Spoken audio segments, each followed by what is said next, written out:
बड़ी प्यारी करेलू पवन पमरेलू खाए के देलू छोहरे हे भौजी हो खाए के देलू छोहरे।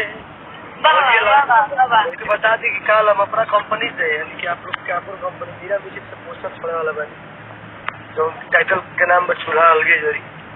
कल सवेरे मोशन पोस्टर ना हुई तो छोड़ दिया, आज शाम के पोस्टर छोड़।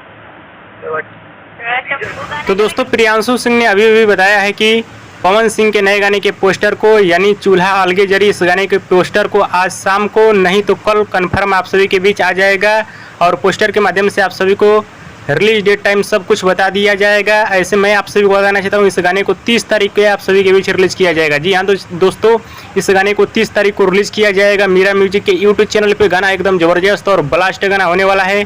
गाने का नाम है चूल्हा अलगे जरी, जो कि फनी टाइप का नाम रखा गया है। बहुत ही कमाल का गाना होने वाला है, तो आप लोग तैयार रहिए। पवन सिंह के इस गाने का आज शाम को पोस्टर नहीं तो कल कंफर्म आ जाएगा। वीडियो पसंद है तो ज़्यादा लाइक करें, कमेंट करें, शेयर करें, सब्सक्राइब करें। धन्यवाद दोस्तों।